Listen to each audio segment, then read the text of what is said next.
Hi everyone, and thanks for joining me. I have a really fun embroidery project for you today. These are the cutest candy cane holders, and they are by ScissorTail Stitches. I'll have them linked in the description below. These are an in the hoop project. I made them with the Ricoma EM1010. You are going to need a bigger hoop for these. I think you can get them all made with a 5x7 hoop. But super cute, really easy. These are really easy stitch outs, and I love her details in her designs. They are so cute. You can see this tree. It just has so much texture and fun. Here is the little squirrel. Super cute. Look at the detail on his scarf. Here is another one. This one I used a glitter felt. And then this one is probably my favorite. Look at that detail. The detail on the wing and the detail on the scarf. I just think her digitizing is fantastic. There are a couple other ones on her website. I downloaded these 5. I purchased and stitched all these out last night. But I think these are the cutest. I can't wait to give these out for Christmas. So let me show you how these are done. They're really, really easy. Let's get started. Once you have your file transferred to the machine, you need to tell it which hoop you're going to use. I'm going to use the Mighty hoop, so I'm going to hit Design Set. I'm going to click the hoops, and I'm just going to choose the E hoop, and I'm going to click OK. I don't need to rotate it or anything else. Next thing we're going to do is choose our colors. We're going to click Escape. We're going to go to the colors, and we're going to choose number 1 is going to be 5. It's going to be my pink. Number 2 is going to be the brown, which is going to be 6. Number 3 is going to be the tree, which is going to be number 2. Number 4 is going to be white, which is my number 3. Number 4 is the buttonholes, which I'm going to do in the pink. And the last is the finishing stitch, which I'm also going to do in the pink. One other thing you want to check in this screen is that you're in the automatic manual mode. That's going to make it stop in between each color. Basically, it's going to stitch all of these without interruption. You're just going to keep hitting start. When you get to that second to last one, we do need the machine to stop. So I just found this is the easiest way to do that when you're using the Mighty hoop. So I'm going to put it in automatic manual. If yours is not, just keep clicking it until you see AM. And then we're going to click OK. The next thing we're going to do is make sure that we are centered in our hoops. I'm going to go to the needles, and I'm going to click needle number 1. With needle number 1 selected, I want to get needle number 1 right here in the center of the hoop. So I'm just going to use the arrow keys and move the hoop over. If you click this button right here, it'll move slower. If you have the 1 arrow, if you have 2, it'll move faster. So I'm just going to leave it on 1. And I'm shooting for, and I'm eyeballing it about right here.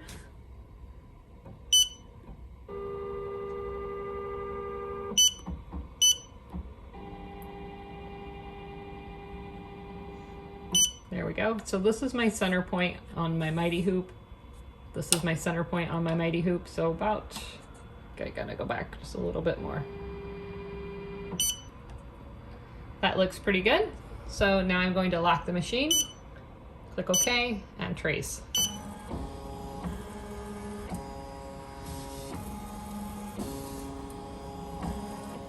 All right, we're ready to go. We're going to click Start.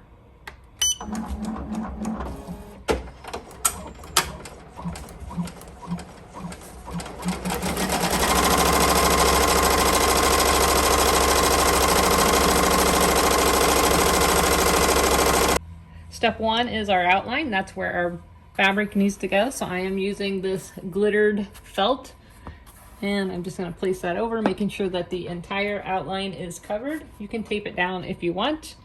I'm just going to leave it there and hold it briefly until it starts stitching.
Okay, once you get to the step where it does the buttonholes, which is the second to last step in all of them, you're just going to use a seam ripper or a pair of scissors or a craft knife, and you're just going to open up that hole in between the two holes, right? It's a buttonhole, so you're just going to go right in the middle of it and slice it. And I'm going right through the stabilizer and the,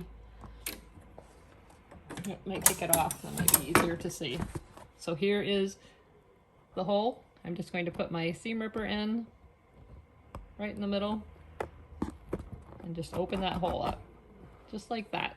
And then you're going to add your backing piece. So you're going to flip it over. You're going to add another piece of felt or whatever you want on the back. I've already got some tape on mine. Just going to take that down.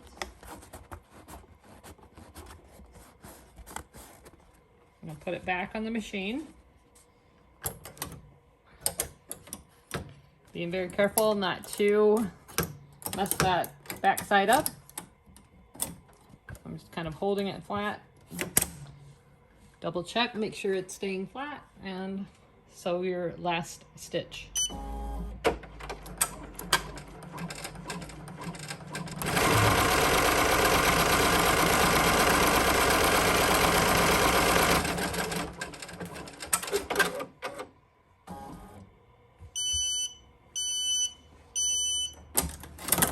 That's it. We just need to clean up our jump stitches and cut around the edges. Here are some that I've already finished. So all you're going to do is remove it from the hoop and then trim around the edges. You can use as small or as large of a border as you like. I kind of like these kind of chunky. Normally I would probably go more of an 1/8 of an inch, but these are probably closer to a 1/4. And then you just stick your candy cane in the first hole and out the second hole, and there you have it. Super easy.